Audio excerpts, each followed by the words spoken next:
Et bonjour à toutes et à tous.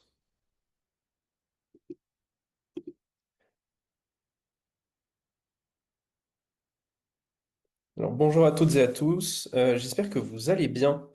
Je m'appelle Antoine Gianotta et je suis professeur chez DataBird et aussi référent des contenus techniques. C'est moi qui vais du coup assurer ce workshop aujourd'hui. Euh, et voilà, il est 11h30 et du coup je vais peut-être attendre une ou deux petites minutes avant qu'on démarre, histoire que tout le monde puisse arriver tranquillement. Mais déjà, s'il y a des gens, est-ce que vous pourriez m'indiquer si vous m'entendez bien sur le chat? Ah, super, je vois qu'on m'entend bien, c'est super, génial. Merci Sabrina pour ton petit message et à toutes les personnes qui ont levé la main. Ok, très cool. Du coup, ce que je vais faire également, c'est bien partager mon écran. Et puis vous devriez du coup voir actuellement sur mon écran des slides. Est-ce que c'est bien le cas? Je pense que oui, hein, je vois que le partage d'écran est affiché. Ok, super. On m'indique que c'est bon aussi, donc très cool. Merci à vous pour m'aider à faire la régie et les petites vérifications techniques en amont. Ok, très bien. Eh bien, écoutez, ce que je vous propose, c'est qu'on voilà, on démarre doucement. Puis les autres nous rejoindront probablement en cours de route. Du coup, bienvenue dans ce workshop sur le prompt engineering et les agents IA. Comme je disais juste avant, pour ceux et celles qui viennent d'arriver, je m'appelle Antoine Gianotta, je suis professeur chez DataBird et référent des contenus techniques. Donc voilà, je m'occupe de créer plein de contenus de cours, notamment sur voilà, les agents IA. C'est le dernier cours que j'ai pu créer récemment. Et du coup, je suis ravi de vous retrouver pour vous en parler un petit peu et vous faire découvrir ou redécouvrir un petit peu, notamment la plateforme Dust. Euh, voilà, pour vous faire un petit sommaire de ce qu'on va faire aujourd'hui, bon, je vais prendre 5 minutes pour évidemment présenter DataBird, maintenant que je me suis présenté, puis faire une explication un petit peu théorique de ce qu'est l'IA no-code. Et je précise vraiment sur la partie no-code, parce que l'intelligence artificielle, ça regroupe énormément de choses, notamment la data science, hein, qui nécessite forcément de savoir coder, par exemple en Python. Mais aujourd'hui, on va vraiment s'attarder sur les bases de l'IA et sur comment est-ce que, en fait, tant que personne un petit peu lambda et novice, dans l'IA, on peut déjà mettre un pied dedans. Et puis, je vous ferai une démo de Dust et de Make en live coding. Ça veut dire que bah, voilà, je vais vous faire une démo en direct. Vous allez voir mon écran. Et l'idée, c'est qu'on va ensemble créer un premier agent IA qui va être autonome. Et puis, on passera à une session de questions-réponses à la fin. Surtout, n'hésitez pas, si vous avez des questions, à voilà, simplement les noter dans le chat. Et voilà, pour que ce soit un petit peu fluide, j'essaierai de prendre toutes les questions à la fin et d'y répondre ensuite. Mais en tout cas, voilà, pour pas oublier vos questions, encore une fois, n'hésitez pas à les noter. Si je dis pas de bêtises, c'est peut-être déjà fait ou pas encore, mais vous allez recevoir un lien dans le chat. On en parlera à la fin, mais si éventuellement, voilà, euh, les agents IA et le prompt engineering, c'est des choses qui vous intéressent, on vous met un lien dans le chat pour que vous puissiez prendre rendez-vous avec un responsable d'admission chez DataBird. Mais voilà, petite introduction. DataBird en quelques mots. DataBird, c'est quoi? En fait, ce DataBird, c'est une entreprise qui a été créée il y a maintenant 5 ans par Alexandre et Antoine. Alors, un autre Antoine, pas moi, hein. Moi, je suis chez DataBird depuis simplement 3 ans. Et pour la petite histoire, j'étais étudiant chez DataBird. Je suis venu faire une formation en data analyse il y a 3 ans maintenant, avant de rejoindre l'équipe. Mais DataBird, ça a été créé il y a 5 ans parce que Antoine et Alexandre se sont rendus compte qu'il y avait vraiment une utilisation incomplète de la donnée et de l'IA en entreprise après leurs expériences professionnelles et ils ont voulu voilà, créer un organisme de formation qui puisse vraiment permettre à plein d'entreprises d'optimiser vraiment leur performance via du coup le digital et la data de manière générale. Et pour ça, bah, ça passe en fait par évidemment des formations pour tout un chacun aux nouveaux outils du digital, à la data et à l'intelligence artificielle. DataBird, en quelques chiffres pour ceux et celles qui ne nous connaissent pas, c'est plus de 4000 étudiants formés en 5 ans, avec bah, des étudiants qui, moi en tant que professeur, j'ai l'impression, sont plutôt contents de manière générale. Un exemple de leur contentement, j'ai envie de dire, c'est la note qu'on nous laisse en moyenne sur Google Avis. Je vous laisserai aller vérifier et puis potentiellement échanger avec certains de nos alumni. On a plus de 820 avis certifiés sur Google et c'est plutôt cool. En tout cas, moi, ça me fait vachement plaisir de voir que on puisse voilà, former des gens et qu'ils soient vraiment contents de leur formation. Mais c'est aussi important que bien les formations soient actionnables et ça, on le mesure chaque année à travers le taux d'employabilité. Donc, le taux d'employabilité, c'est quoi? C'est combien de personnes, 6 mois après notre formation, sont en emploi. Alors, pas forcément en CDI, hein, ça peut être du freelancing par exemple, mais voilà, la majorité de nos étudiants arrivent à vraiment actionner leurs compétences à travers leur potentiel nouvel emploi après la formation. Et ça, c'est toujours super cool. Mais voilà. Allez, assez parlé de DataBird et parlons un petit peu du sujet qui nous intéresse aujourd'hui. L'intelligence artificielle, et encore une fois, je précise, no code, c'est vraiment le focus qu'on va avoir aujourd'hui. Comment est-ce que, en tant que personne qui ne sait pas forcément coder, on peut tirer profit bien, de différents outils et de l'intelligence artificielle? Alors, juste, je vais faire un rappel pour ceux et celles qui ne seraient pas au clair sur quelques petites définitions. Euh, Ça va peut-être faire redite si des personnes connaissent déjà cela. Mais au moins, on partira tous et tous avec de bonnes bases. Alors, l'intelligence artificielle, ça regroupe énormément de choses, et un mot que vous connaîtrez probablement peut-être, c'est le machine learning. Le learning, c'est quoi? C'est vraiment l'intelligence artificielle un peu classique qui permet d'apprendre à partir de données. L'exemple que je donne tout le temps, c'est, faut imaginer que notre ordinateur, c'est un peu un étudiant, et on va lui faire faire du machine learning en lui disant, euh, je vais te donner des images, c'est des images de chiens et de chats. Et s'il y a des oreilles qui sont pointues, alors c'est probablement un chat, et s'il y a des oreilles qui tombent, c'est probablement un chien. Et en fait, c'est de cette idée-là que le machine learning va vraiment en fait reconnaître des images et va les classer en disant, ah bah là c'est des chiens, là c'est des chats. Ça marche assez facilement et ça existe depuis très longtemps. Par exemple, si je prends Netflix ou Disney+, peu importe la plateforme de film et streaming que vous utilisez, elle va vous faire des recommandations de films parce qu'en fait, elle va du coup compter le nombre de films que vous regardez et un petit peu les tags associés à ces films. Donc par exemple, si vous regardez souvent des films d'action, et ben en fait, elle va reconnaître que vous regardez souvent des films d'action parce qu'il y a un tag action associé. Vous la voyez par exemple dans la catégorie du film, film d'action, et du coup, ça va vous recommander de plus en plus de films d'action.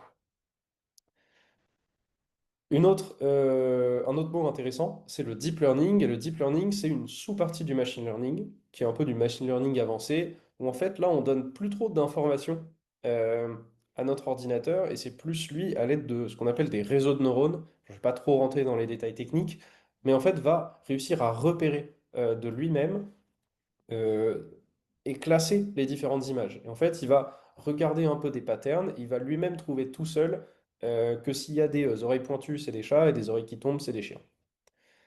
Et une sous-partie du deep learning, c'est quand en fait l'intelligence artificielle ne se contente plus de reconnaître des images, mais qu'elle va venir en générer. Et c'est ce qu'on appelle la Gen AI, ou en français intelligence artificielle générative. Là, on ne se contente plus de classer des images, pour reprendre l'analogie, mais on vient créer une image de chien ou une image de chat. Et comment est-ce que notre intelligence artificielle génère du contenu? C'est parce qu'on lui en donne l'ordre de le faire. Et comment est-ce qu'on fait ça? C'est à travers du coup le prompt engineering. Le prompt engineering, comme je viens de l'expliquer, c'est vraiment donner des indications détaillées à ce qu'on appelle les LLM. Les LLM, c'est quoi? C'est les Large Language Models, des modèles de langage. En fait, c'est les modèles qui nous permettent de générer des choses. Euh, et en fait, on leur donne des indications pour qu'ils puissent produire les meilleures réponses possibles. En fait, vraiment, l'art du prompt engineering, si je reprends une définition, ça vise à orienter un modèle de langage en lui fournissant des instructions pour résoudre au mieux un problème spécifique. Alors, c'est super important de parler de prompt engineering parce qu'aujourd'hui, on en parle un peu à toutes les sauces. Il y a des gens qui pensent que c'est carrément un métier, d'autres qui pensent que c'est du bullshit. Euh, pour moi, mon avis, c'est que c'est ni l'un ni l'autre. Le prompt engineering, c'est simplement une compétence qui va pouvoir nous permettre de parler correctement euh, à des modèles pour que ces modèles puissent nous donner une réponse. Et donc, c'est tout simplement une compétence, encore une fois. Mais alors, Pourquoi est-ce que c'est nécessaire de maîtriser le prompt engineering? Bah, la raison très simple, sans m'attarder sur tous les détails techniques qui provoquent ça, c'est qu'en fait un modèle de langage, il fonctionne d'une manière en fait assez basique. Faut pas oublier que c'est un ordinateur et un ordinateur, ça fonctionne juste avec des zéros et des 1. Euh, et en fait, ce que ça va faire, c'est que ça va analyser énormément de choses et à travers toute cette analyse et tout son contexte, un modèle de langage, quand il va générer un mot, en fait, il va générer le mot le plus probable en fonction du mot précédent. Le truc, c'est que quand il fait ça, et ben en fait, il est sujet à des hallucinations. Alors les hallucinations, pour faire très simple, c'est quand il y a des réponses qui sont incorrectes, qui sont générées par le modèle, mais qui en fait sont plausibles ou qui sont cohérentes.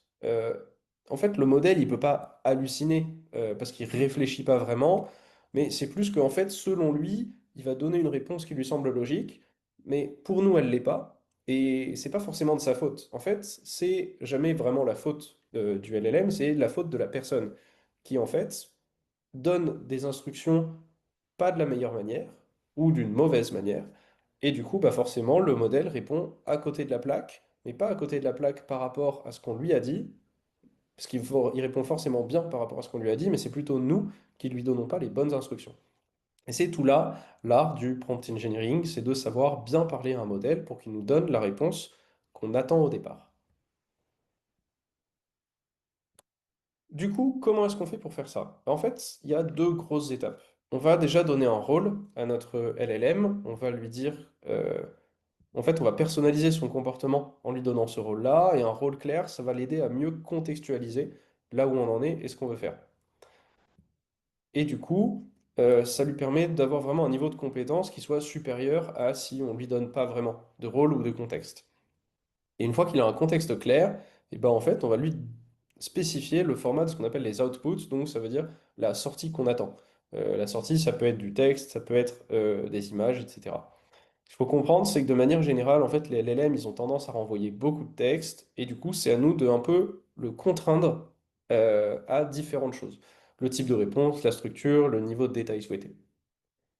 Alors, évidemment, le prompt engineering, entre guillemets, c'est pas une science exacte. Il y a plusieurs approches et on va en voir. Et il y en aura qui sont plus. Il y aura certaines approches qui seront en fait plus efficaces en fonction du modèle de langage qu'on utilise ou de la plateforme sur laquelle on est. En vrai, on peut parler un peu différemment à ChatGPT qu'à Claude pour être plus efficace, par exemple. Mais là, je vais vous donner une méthodologie assez simple, avec un exemple pour qu'on puisse comprendre et se projeter. On va toujours commencer par, en fait, donner le rôle de l'action qu'on souhaite faire. Donc ici, je donne un exemple, tu es un chercheur expérimenté et reconnu dans le domaine des sciences sociales. Ensuite, on va lui donner le contexte et l'objectif. Il sait que c'est un expert, un chercheur expérimenté, et du coup, il va ensuite faire une action, rédiger un article scientifique. Son objectif, c'est quoi? C'est de produire un article qui soit rigoureux, structuré et original. Et vous voyez que déjà, si je lui demande d'écrire un article, bah, il vaut mieux que j'écrive déjà ça plutôt que rédige-moi un article. On va être plus précis. Après, je lui décris les différentes étapes de comment est-ce que on va rédiger un article. Je lui explique le style et le ton. Donc là, on va plus travailler sur la forme du texte que sur le fond. Je lui explique mes contraintes, mes limites. Il faut expliquer qu'il n'y a aucune explication superflue ou un avertissement sur la nature du contenu généré sera donné. Et puis, ici, ensuite, je vais essayer des fois, quand je demande quelque chose de très gros, donc comme rédiger un article scientifique, hein, c'est pas 10 lignes de texte, pour faire en sorte de limiter un peu la casse, je vais découper ça en plusieurs tâches. Et du coup, je vais lui donner une première tâche.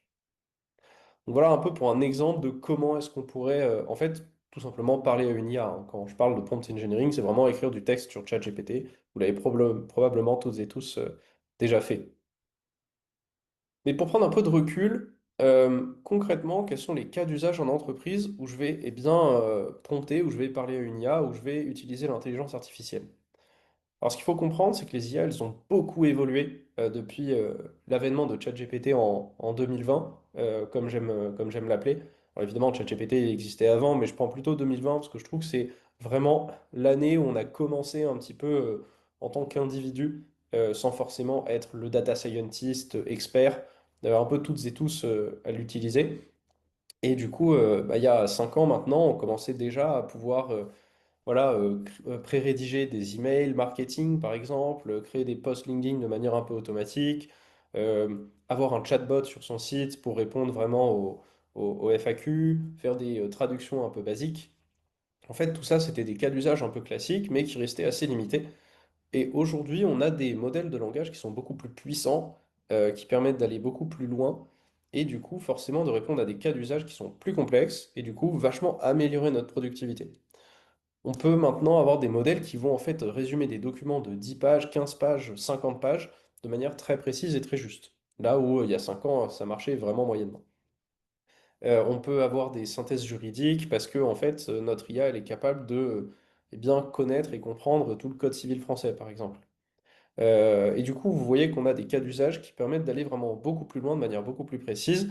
Et j'ai envie de dire, c'est vraiment la raison principale pour laquelle on entend vachement le mot agent IA en boucle depuis la fin de l'année dernière, le début de cette année. C'est parce qu'en fait, on arrive vraiment aujourd'hui à avoir une plus-value dans notre travail, dans notre productivité, grâce à l'intelligence artificielle, là où avant, c'est vrai que c'était un petit peu plus limité. Mais du coup, je parle d'agent IA depuis tout à l'heure, mais faisons une petite repasse sur ce qu'est un agent IA. Alors, un agent IA, c'est un système qui est basé sur du coup un modèle de langage, un LLM, comme GPT-5 par exemple, qui lui est conçu du coup pour exécuter des tâches spécifiques, et là la précision est importante, et ce de manière autonome.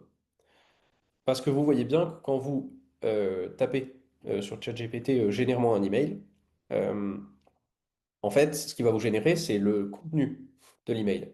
Mais il va ni vous envoyer, ni vous créer le mail dans Gmail, par exemple, ni envoyer le mail à une personne.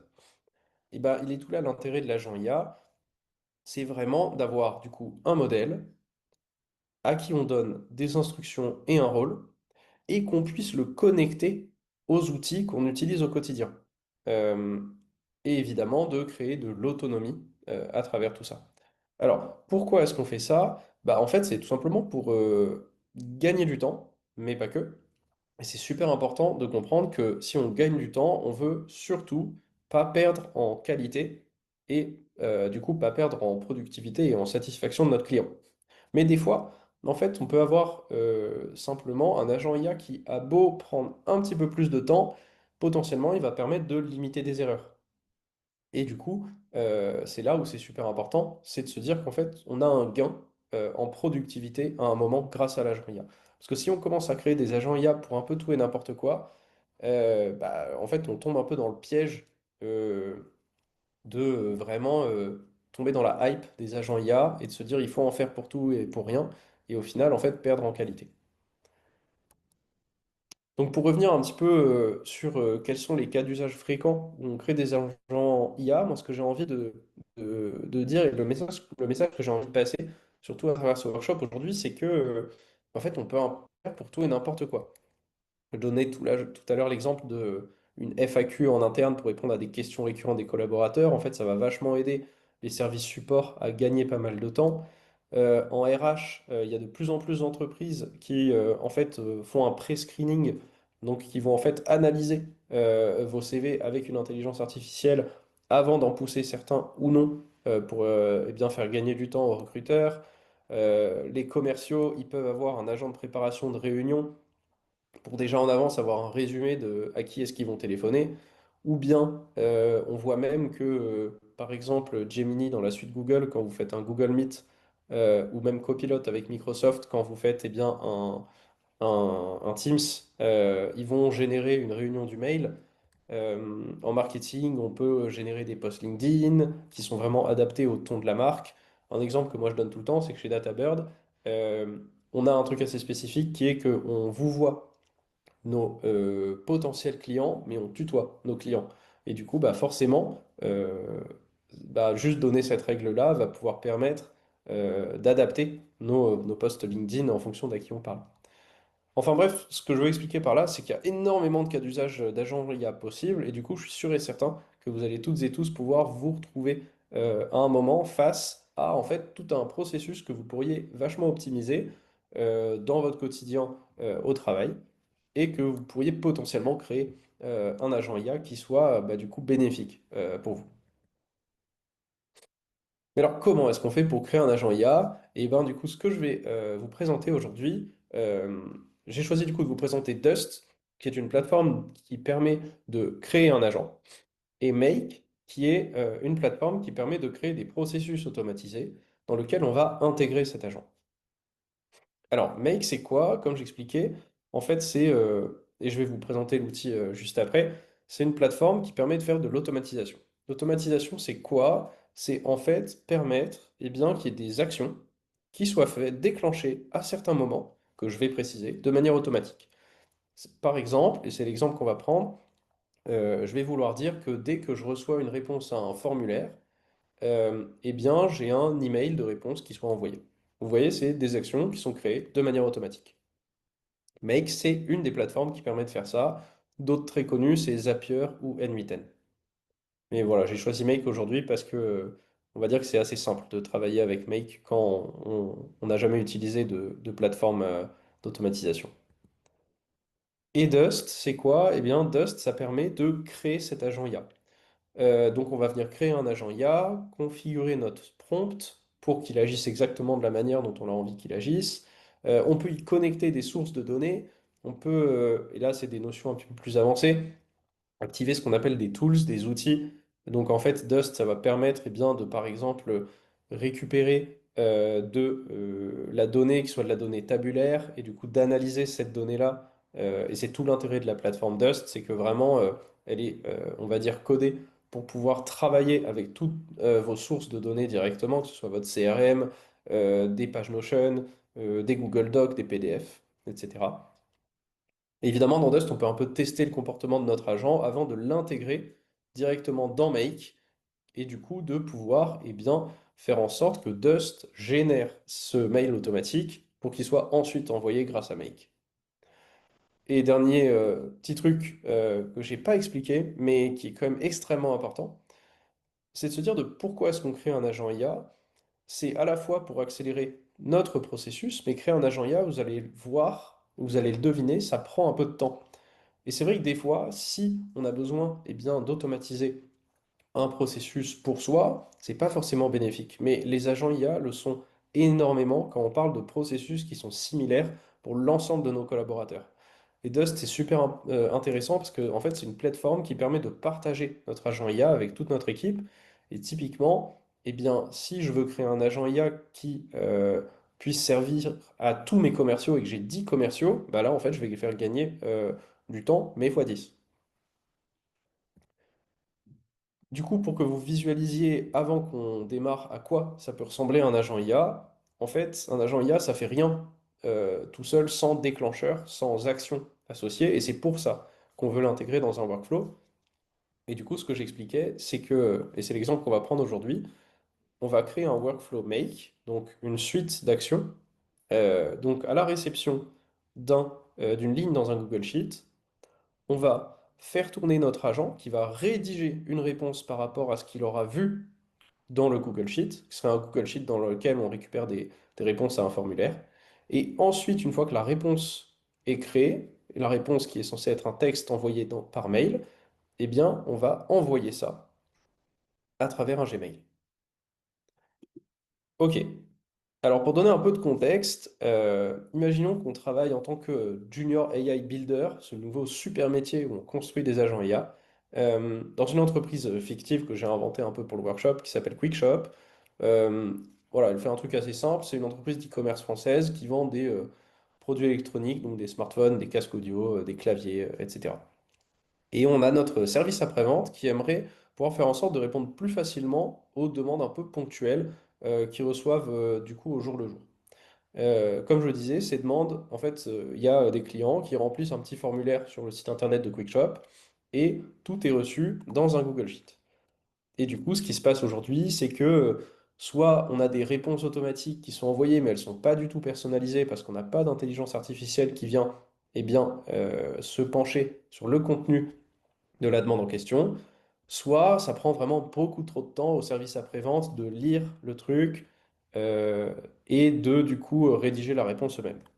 Et c'est là où on va avoir de la plus-value. Du coup, ça y est, on a un peu tout le contexte en tête sur pourquoi créer un agent IA et comment automatiser des actions. Du coup, ce que je vous propose, euh, c'est déjà de commencer par aller sur la plateforme Dust. Alors la plateforme Dust, pour ceux et celles qui ne l'ont jamais vue, ça ressemble à ça. C'est pas très compliqué. En fait, c'est un petit peu comme si j'étais sur ChatGPT et je peux venir poser des questions à la seule différence que pour poser une question, j'écris pas juste du texte, je viens arrobase, et bien, l'agent à qui je veux parler. À savoir que dans Dust, il y a automatiquement plein de LLM qui sont déjà connectés, qui sont des agents à qui on peut parler. Donc en fait, je peux parler à GPT-5 comme si j'étais sur ChatGPT. Du coup, j'ai créé des petits prompts de base pour qu'on puisse déjà essayer de comprendre le prompt engineering. Alors, je vais vous donner un exemple d'un prompt un petit peu naïf où, en fait, on a reçu une demande du SAV juste d'un client qui est mécontent parce que son casque audio, il est arrivé et il est cassé. Un prompt un peu naïf qui serait pas très bien rédigé, c'est juste de demander à ChatGPT, rédige un mail pour répondre à un client mécontent. Ici, je donne pas vraiment de rôle, je donne pas vraiment de contexte, je donne une action à faire qui est un peu vague, et du coup, on va voir ce que ça donne. Donc, je vais juste appeler GPT-5, lui expliquer quoi faire, et cliquer sur la flèche ici pour lui demander une réponse. Donc ici, ce qui se passe, c'est que Dust va appeler GPT-5, donc il va appeler le modèle, il va lui donner cette instruction, GPT-5 va réfléchir, et on le voit ici, il nous décrit un petit peu ce qu'il fait, et ça y est.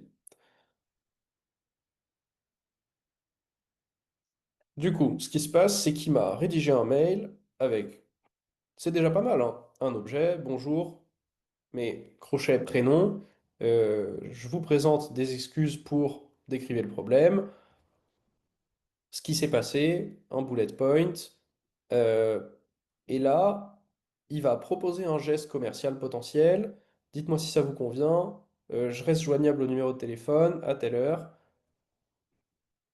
Bon, c'est pas mal, mais pour moi, il y a pas mal de trucs que je trouve pas optimal. Déjà, un truc que je trouve flagrant, c'est il propose un geste commercial. À aucun moment, on a défini avec ChatGPT si effectivement la politique de chez QuickShop, c'était de proposer un geste commercial à une personne mécontente. Et vous vous en doutez, le geste commercial, bah, c'est ce qu'on appelle une règle métier, c'est-à-dire que dans les entreprises, eh bien, en fonction des différentes situations, il y a des règles. Et typiquement, on pourrait se dire que chez QuickShop, eh bien, il y a un geste commercial qui est proposé, euh, mais seulement si c'est de la faute de QuickShop. Et typiquement, un casque cassé, c'est peut-être pas la faute de QuickShop, c'est peut-être la faute du livreur, donc de UPS par exemple. Auquel cas, eh bien, là, la chose à dire, ce serait plutôt contacter votre service de livraison.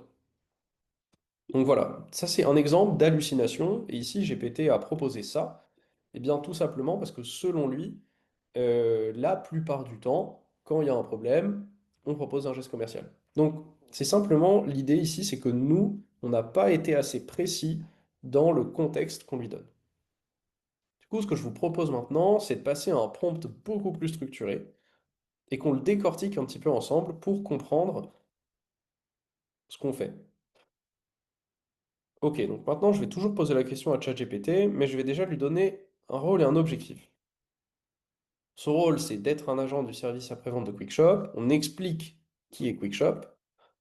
Si QuickShop existait, on pourrait même mettre un lien vers le site internet de QuickShop pour qu'il puisse comprendre encore plus. On lui donne un objectif. Son objectif, ça va être de rédiger une réponse par email claire, concise et professionnelle. Parce que par exemple, ici, on a quand même un mail qui est assez long, dans lequel on doit remplir plein de trucs. Donc au final, je suis même pas sûr qu'on gagne pas mal de temps à avoir ce prompt-là au final.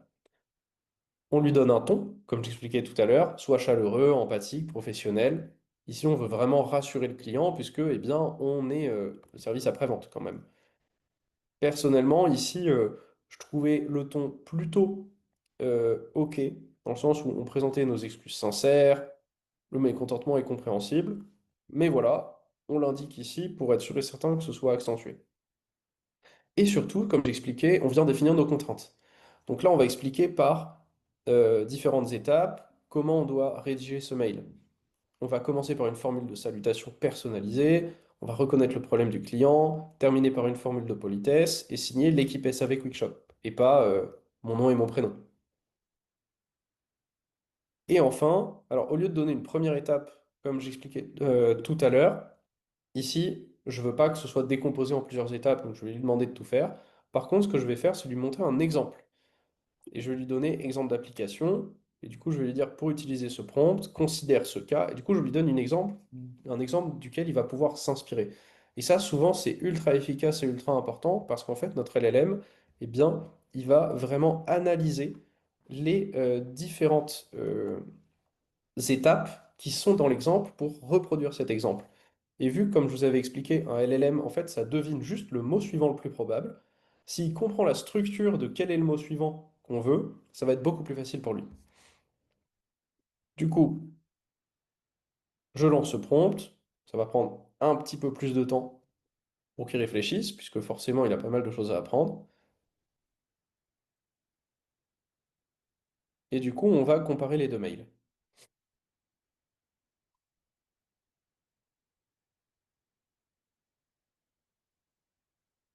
Alors voilà, on voit qu'il passe par plusieurs étapes qui sont décrites. Et là, c'est vachement intéressant parce que on voit qu'il a bien adapté le ton.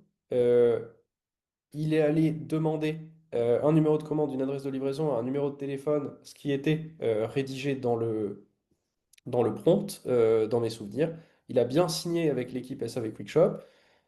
En fait, voilà, là, c'est vraiment un exemple pour vous montrer comment est-ce que Prompter peut vraiment venir adapter eh bien, une réponse précise à votre cas d'usage.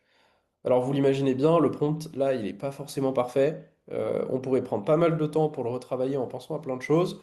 Mais voilà, l'idée, c'était de vous expliquer déjà pourquoi est-ce qu'on prompte et comment on peut faire face aux hallucinations. Maintenant, j'ai parlé à GPT-5, mais j'ai pas encore créé mon agent IA. Parce que ici, ce que j'ai fait, c'est que j'ai copié-collé mon prompt. Mais si à chaque fois je dois venir prendre mon prompt et le copier-coller, bah, je perds un petit peu de temps. Et surtout, je vais rien pouvoir connecter directement dans Make. Vous allez le comprendre juste après. Du coup, ce que je vais faire, c'est que je vais retourner en cliquant sur Chat là en haut à gauche, sur la page d'accueil. Et Dust prend évidemment un peu de temps à charger.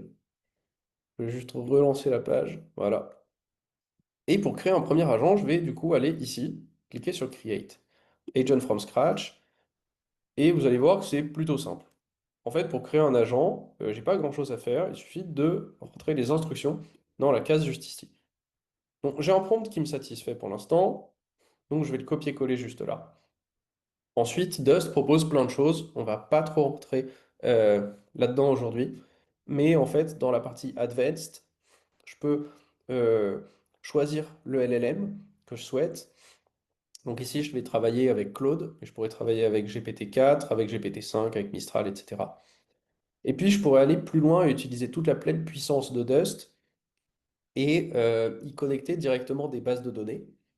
euh, ou même lui rajouter ce qu'on appelle des outils. Donc, par exemple, lui permettre eh bien, de aller chercher des choses directement sur Internet avec Web Search Browse, ou bien créer des visualisations de données si je veux le connecter directement à mon CRM pour qu'il me crée un petit peu des rapports. Enfin bref, Dust permet de faire plein de choses, mais on va se focaliser un petit peu sur la base aujourd'hui. Et du coup, l'idée, ici, c'est, je vais simplement donner un nom à mon agent, donc agent SAV de Cookshop. Un truc super important, c'est que pour utiliser un agent dans un workflow, il faut bien penser à cliquer ici et le mettre en shared. Je clique sur Save, et ça y est, mon agent est créé. Je pourrais le tester juste ici, en lui mettant un prompt un peu basique du style bonjour, mon casque que j'ai commandé est arrivé cassé.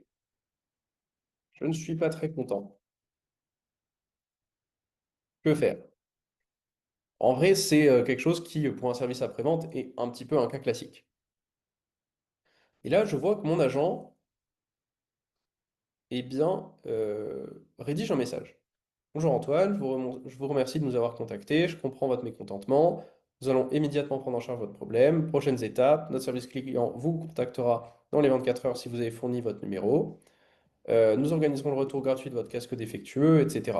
Et il nous demande le numéro de commande, la nature exacte des dommages constatés. En fait, tout ça, c'est inspiré du prompt qu'on a rédigé au préalable, et c'est du coup le message, le cœur du mail qui va pouvoir être envoyé. Encore une fois, c'est trop cool, puisque là, je n'ai pas eu à copier-coller tout mon prompt suivi de la demande, mais parce que les instructions sont stockées dans cet agent-là, je peux juste l'utiliser en eh bien, donnant comme instruction juste la réponse de la personne. Il va lui-même comprendre que ce qu'il faut faire, c'est dans ses instructions.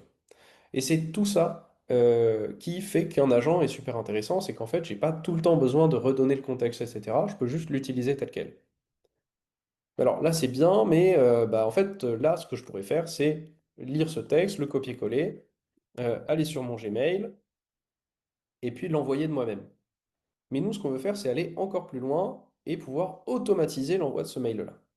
Et c'est là où on va utiliser une plateforme différente qui s'appelle Make. Alors, voilà à quoi ressemble Make, et vous allez voir, franchement, c'est une plateforme qui est super simple d'utilisation. Quand vous arrivez sur Make, vous pouvez créer ce qu'on appelle des scénarios. Les scénarios, c'est quoi? C'est en fait ce que vous avez vu sur le petit screenshot dans mes slides tout à l'heure. C'est ce qui permet, eh bien, de lister quelles vont être les différentes actions qu'on va faire. Alors, la première action qu'on va faire, c'est l'action qui va permettre le déclencheur. Le déclencheur, c'est quoi? C'est à partir de quel moment est-ce que je veux effectuer ma suite d'actions? Eh bien, pour rappel, dans mon cas d'usage fictif, j'ai ce Google Sheet-là, qui s'appelle Demande SAV Quickshop, qui du coup contient, eh bien, en fait, toutes les lignes des demandes qui m'auront été faites dans mon formulaire sur mon site web. Bon, je vais juste supprimer celle-là, histoire de qu'on recommence de zéro.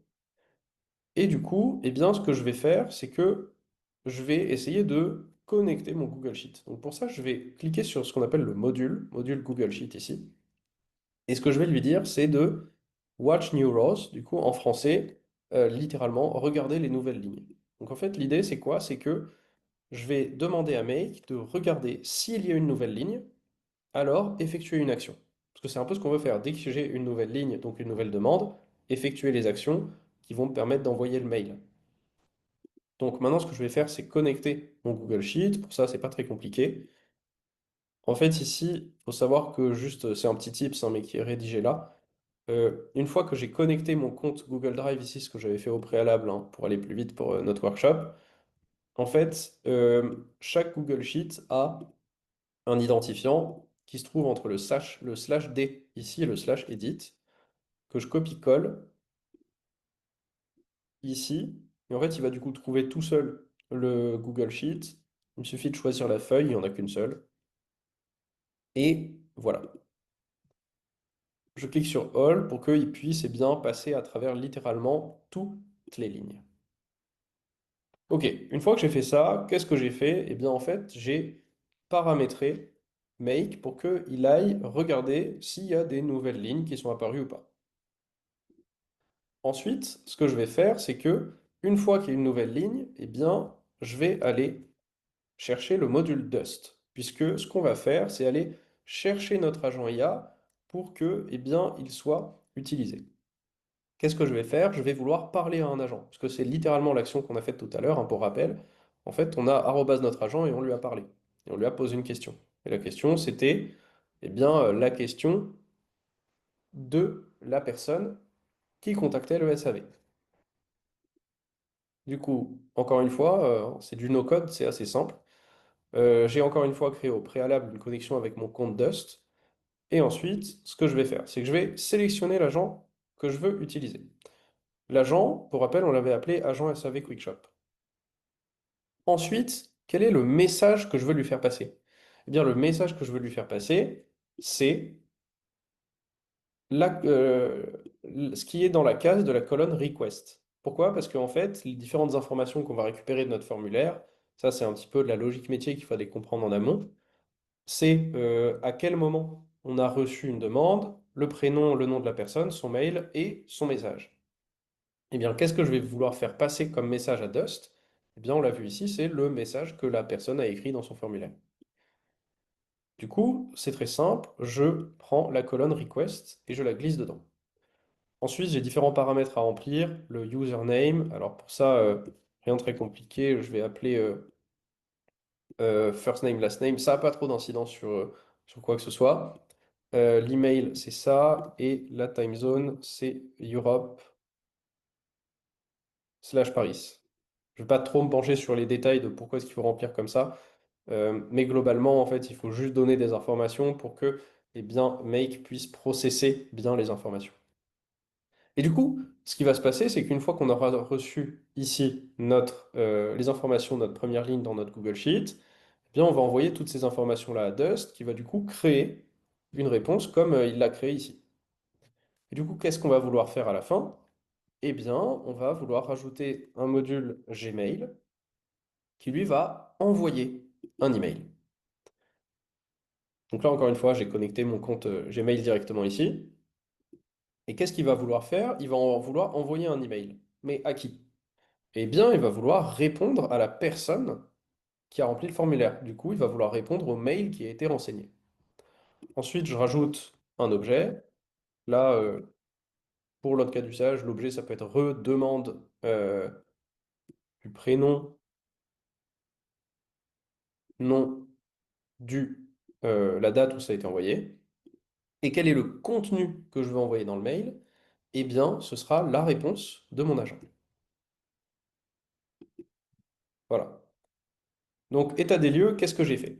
J'ai créé tout un processus automatisé qui va analyser s'il y a des nouvelles lignes là-dedans. Si il y a une nouvelle ligne, alors cela va activer mon module Dust qui va du coup parler à l'agent IA qu'on a créé et l'agent IA va générer une réponse.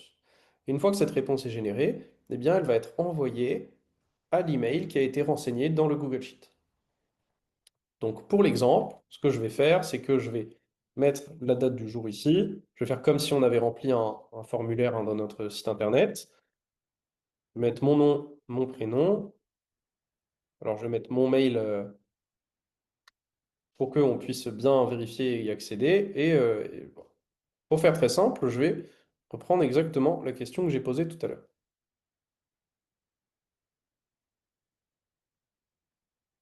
Et là, c'est là que la magie, entre guillemets, hein, il n'y a rien de magique là-dedans, opère. Je vais activer mon workflow manuellement en cliquant sur Run Once. Mais ce que je pourrais faire, c'est en fait, par exemple, cliquer ici pour que toutes les 15 minutes, eh bien, ils viennent automatiquement vérifier s'il y a une nouvelle ligne ou non. Et c'est tout l'intérêt, c'est qu'on n'ait littéralement rien à faire. Et là, pour l'exemple, je le lance. Donc, ça y est, ça c'est activé, je le vois ici. J'ai ce qu'on appelle un output. Là, je vois que Dust travaille avec la barre qui se remplit. Donc, c'est mon agent qui est en train de réfléchir à une réponse. Alors, à savoir, un truc intéressant, c'est que Dust, au bout de 40 secondes, s'il n'a pas réussi à créer une réponse, il s'arrête. Et donc, c'est là aussi où on peut avoir de la difficulté à créer des agents. Donc, des fois, ça met trop de temps à être créé, et du coup, le workflow, il casse. Et ça y est, l'agent a créé une réponse et le mail a été envoyé. Et on va le voir, bam, comme par hasard, j'ai reçu un mail avec l'objet redemande Antoine Génota du 25/09/25. Et voilà, j'ai reçu un mail. Bonjour, je vous prie tout d'abord de nous excuser pour ce désagrément concernant votre casque qui est arrivé endommagé. Et là, on voit toute la puissance de l'agent IA. C'est qu'en fait, j'ai réussi à rédiger une réponse automatiquement qui soit personnalisée par rapport à la demande actuelle. J'ai pas un mail générique automatique du style «Bonjour, votre demande a bien été prise en compte, on va vous recontacter». Mais là, mon client en face, il peut vraiment sentir que sa demande a été prise en compte puisqu'on a un mail qui est rédigé et qui est personnalisé.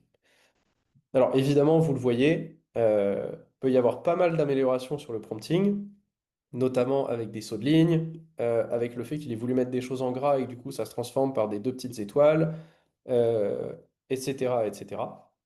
Mais voilà, ça c'est tout l'art de créer un agent IA, c'est qu'en fait, un agent IA, ça se crée pas d'un coup. Il faut imaginer tous les cas d'usage, il faut les tester, il faut vérifier.